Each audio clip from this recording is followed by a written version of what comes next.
Good afternoon, members of the media. Thank you for being here this afternoon. We'd like to address a matter that has been very much in the media, in particular in Fiji Times, and I understand the social media, including the websites and Facebook pages that support Sodelha.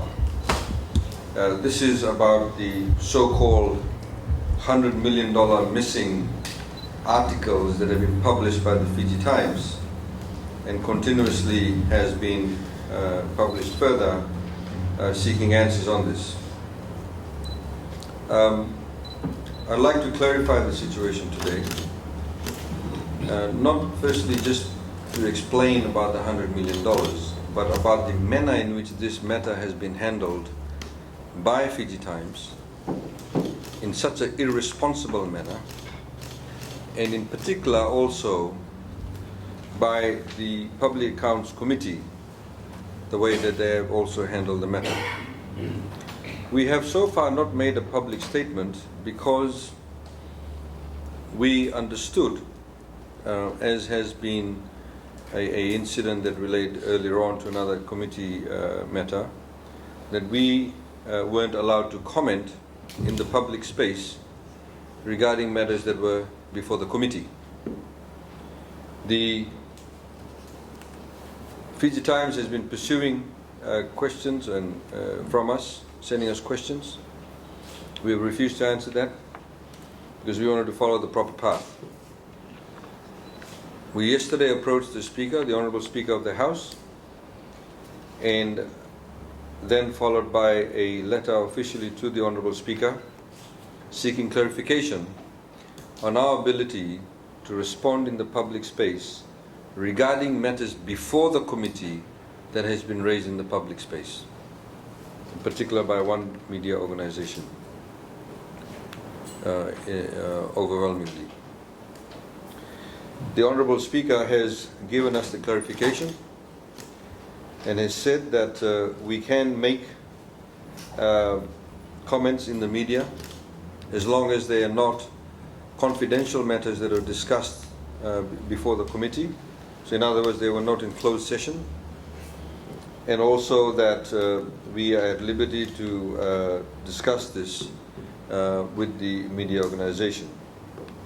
Our position has always been that any committee, a parliamentary committee, a standing committee of Parliament, has a quasi-judicial powers.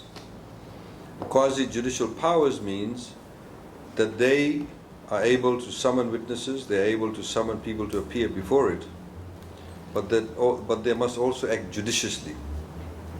Acting judiciously means you don't give running commentaries on matters that you're still deciding upon. In this particular case, because a question was asked regarding Head 50, and because the officer at that time, who was not the relevant officer to answer the question, she was from audit. Sinate here, who is next to me, is the head of budget. She should have been the question to whom should have been put to. And unfortunately, that officer said, I cannot account for it. The conclusion was then arrived at by Fiji Times that $100 million cannot be accounted for. I've got copies of the various newspaper publications that we can show to you. And then subsequently, there was a letter written by the Permanent Secretary to the Chairman of the Public Accounts Committee to say that a response would be provided, a detailed response, which today has been provided, and this is what it is. It gives a breakdown of Head 50, which is always presented in the budget. If you look at Head 50, those of you who have a copy of the budget, you will see that it is broken down into various segs, as we call segs. Seg 1, Seg 3, Seg 4, Seg 5, Seg 6, Seg 7, Seg 8, Seg 9, Seg 10. It gives a detailed explanation as to what these amounts are and what these amounts are allocated for. The $100 million that was very loosely referred to is the average amount allocated to Head 50 over a period of 15 years, from 2000 to 2014. There was absolutely no attempt whatsoever by Fiji Times or any other media that may have published it to actually exactly try and find out. Or they could have very simply gone to the budget documentation that was presented to Parliament last year in November and found out exactly what it was and what the money was used for. In fact, the newspaper article also said that the small grant scheme was in Head 50. The small grant scheme is in Head 2, which is in the Prime Minister's office head. This in many societies would be held to be malpractice. And this in many societies would be condemned by everybody for a particular media organization to sensationalize matters about government finances. It is sensationalism that is to the detriment of confidence in the economy. Trying to create an air to say there is lack of transparency, when the right people who are here on either side of me were there to answer the questions. We were very concerned, of course, ourselves when we read the reports in the papers. We were also very concerned about the response given by the relevant officer in question. And we have spoken to that officer. We have already provided to the Secretariat of the Public Accounts Committee a breakdown of Head 50. They've received it this afternoon. So, ladies and gentlemen, what we see over here is depriving the Fijian population of accurate information by the media. What we see here is a chairman of the committee giving a running commentary on a matter that is before the committee. We have urged, and we have said this before, that when a matter is before the committee, it does not mean just because one person has appeared before the committee that the answer has been given. The answer and the culmination of the findings is always in the report of the committee. If you go to a court, if it's set down for 4 or 5 days hearing, if you hear one witness on day one, does the judge go out and arrive at a conclusion? No. The judge has to listen to all the witnesses, has to listen to all the facts, all the evidence, then look at the law, then come up with a ruling or a decision. In the same way, the Public Accounts Committee needs to give their findings in the report. And this is why we have said previously, running commentaries, in particular, when there are matters that involve finances, it needs to be done in a very diligent manner, in a very judicious manner. And unfortunately, that has not happened.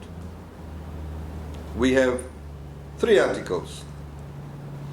We have in the Fiji Times, on the 6th of August, no answer for $100 million question. Response overdue, dated 8th of September 2015. And then the $100 million question, which is dated the 17th of September. It contains a number of misquotations and omits the actual context within which the answers were given. So I urge the media that when you are reporting on committee findings, contextualize the matter. Just because one person has given an answer to the committee, it does not mean that that would be the outcome of those investigations or those hearings. The other matter that we'd like to also address, ladies and gentlemen, is that we have also highlighted the fact that all of these matters the information can be very easily ascertained. Yes, in this particular instance, we did not give the response because we did a thorough analysis going back in the past 14 years, and also we wanted to hold off onto it because we also wanted to make a public statement on it. It is very, very critical. We also urge the Public Accounts Committee not to give running commentaries. Yesterday I had a meeting with the chairman of the Public Accounts Committee of the Australian Federal Parliament and one of the members, and they themselves said that the findings of the committee is always contained in the report. The findings of the committee is not contained in a running commentary on a day-to-day basis by the chairman or any other member of the committee. It is very, very critical, ladies and gentlemen, to ensure that we get the right information to the public. The committees are therefore, at the end of the day, to find out the best solution. If they're Public Accounts Committee, to find out exactly what happened and to then make a recommendation to the Parliament. That is the purpose of the Public Accounts Committee. We've also noted a number of anomalies in the manner in which the Auditor General has given the report. There's one particular instance that the Acting Permanent Secretary of Finance can tell you where the Auditor General's report alluded to the fact that there were no contracts in place, when in fact contracts were in place. And after the Auditor General's report was presented to the Public Accounts Committee, the Permanent Secretary, Acting Permanent Secretary of Finance told the Auditor General's group, the office, that the contracts are here. And they said, oh yes, it's here. But in the Auditor General's report, reference to it was limited, if not mentioned at all. We are finding similar anomalies in the Auditor General's report. We are finding similar lack of understanding of commercial transactions by the Auditor General's office. A number of modern day transactions that relate to government relate to commercial transactions. The inability to understand the legal implications. They can seek legal advice from the Solicitor General's office, but that has been minimal. And some of the recent comments we've seen by them in the queries they've also had with the respective ministries shows a complete lack of understanding of certain legal matters. And therefore the conclusions that they are arriving at is not always accurate, nor correct for that matter. We have now given the response on Head 50 on the miscellaneous services budget, and I want to tell you, for example, of what are some of the expenses within Head 50. In Seg 1, it allows for the pay awards, salary adjustments. So, for example, in 2001, there was a spike of about $45 million when there was a restoration of the pay cut that was implemented in 2000. So that restoration, that adjustment was parked in Head 50, and that came in 2001. In 2003, there was a provision of COLA and merit payments. That was then, it saw a spike of over about $25 million. In 2005 and 6, there was a job evaluation exercise that was implemented. Again, you saw it exceed over $20 million. There was no amounts in 2007, 2008. In 2009, again, there was job evaluation exercise that saw a spike in close to $30 million in that particular SEG. SEG 3, it includes expenses for overseas recruitment, passage allowance for officers on leave. These are those civil servants who are not on contract employment but get long service leave, etc. Overseas travel costs for civil servants and ministers. These are parked in Seg 3. The overall increase of 67% took place between 2000 and 2014. In 2004, the increase in budget was largely due to the increased provision for passage allowance, which is the leave allowance entitlement paid to all non-contracted officers after 12 years of service, and every third leave year anniversary thereafter. Now, there were some reductions in this seg, because then the overseas travel costs for the civil servants and the individual were transferred to the individual ministries rather than parking in Seg 50, which obviously gives them a lot more accountability. Seg 5, it includes agents' charges and fees, bankers' commission and exchange, expenses of experts and consultants, and litigation fees.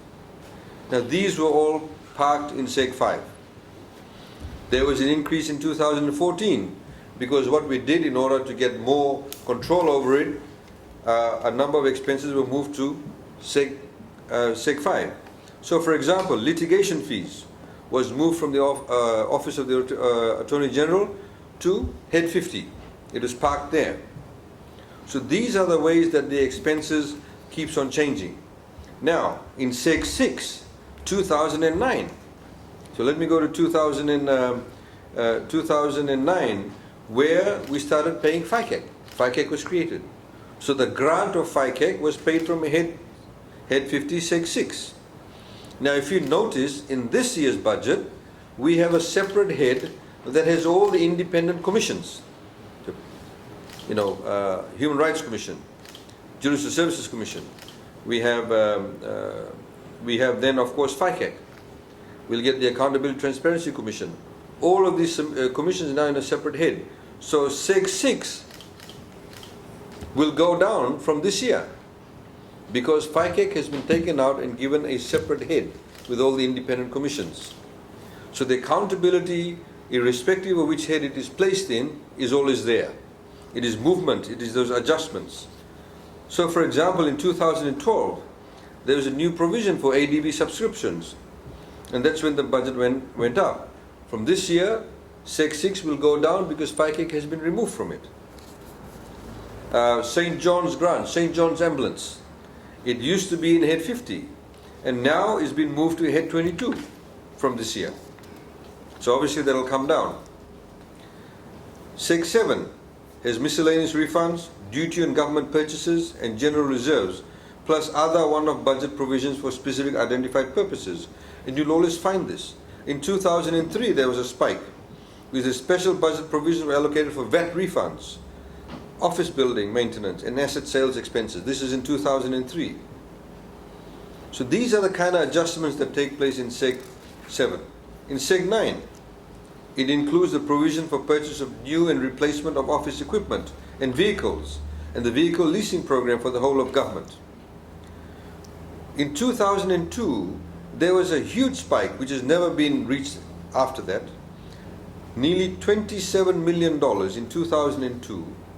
That was a one-off budget expense.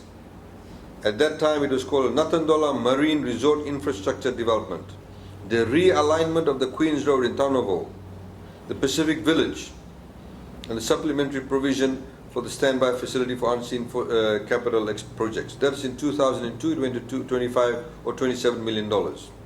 In 2014, it's about $12 to $13 million. In fact, it was very low, quite minimal, Seg 9 up till in 2007-8. In 2009, it increased slightly, just over $5 million, because all the vehicle leasing program that we have comes from Seg 9 in Head 50. This is vehicle leasing for all the government ministries. Seg 10, which is the last Seg.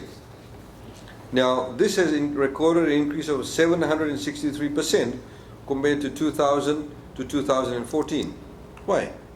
Because this is where TELS is paid from. This is where the home grant is paid from. This is where the PSC and Itauke scholarships, some of it still exist, where people are finishing off. This is where these expenditures are parked. The Denarau Bridge is parked under Seg 10 of Head 50.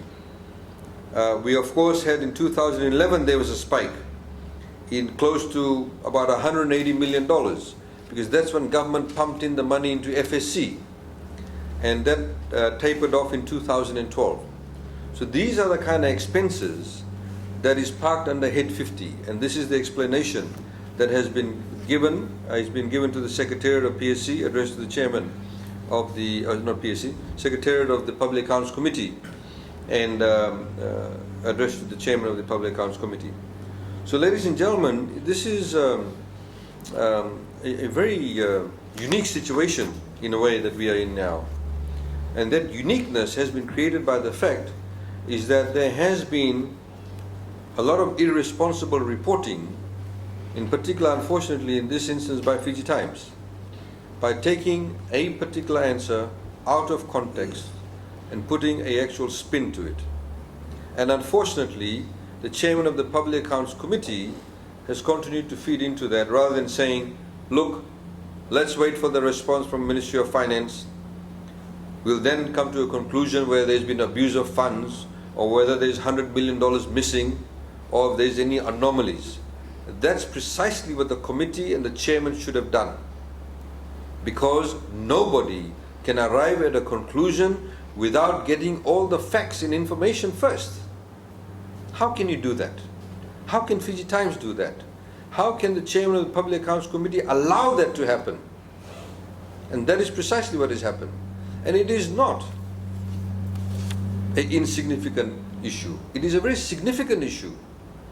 Because when you have such headlines, when you have such irresponsible reporting, anybody picking up that newspaper or listening to the radio or listening or reading a website will say, oh, in Fiji there's no accountability. They don't know where $100 million is. That is the impact of it. And it was allowed to be lingered on for the past couple of months. And I can bet your bottom dollar that even if this response was provided earlier on, they would not have covered it. Nor would the Public Accounts Committee, if they would have said that, yes, we've received the response, would they have gone into details and explained to them, well, actually now it's accounted for. That would have been probably in the report. So my appeal, our appeal, to the Chairman of the Public Accounts Committee and the members of the Public Accounts Committee is to please, nobody is stopping you from doing your work. You have access to all the officials. You have the ability to call officials who may not have been there for the day. And they are the right officials to call. You have access to them. Please call them. Please get all the information. And then arrive at your conclusion. Please don't give a running commentary. You are undermining the very committee that you are supposed to be representing. Because the credibility of that committee is significantly diminished if you arrive at conclusions before hearing all the facts. And my appeal to the media also is this. Please, just because you are sitting in the back, try and understand exactly what is happening. Try and talk to the officials afterwards if you want to get clarification. Nobody is stopping you from doing that. We always respond to questions. The reporter from Fiji Times knows. Except in this particular instance, I did not. Whilst questions were sent to me repeatedly by her and the reporter from the West. Because of this very matter, or whether we could respond publicly or not. And I have it in writing here from the Honourable Speaker of the House that I can. And this is why I received the letter this morning, and this is why we are holding this press conference. As I said, we've given the Head 50 details to the Chairman of the Public Accounts Committee, and we are quite happy to also give it to you. In fact, because the matter is such significant importance that we will actually give this to you. You can go to the Ministry of Finance website also. We'll find the most up-to-date information right up to December 2014 regarding our debt to GDP ratio, regarding government finances, regarding government spending, and regarding government revenue. That type of information was not made available before. It is now made available. In fact, we've said this previously.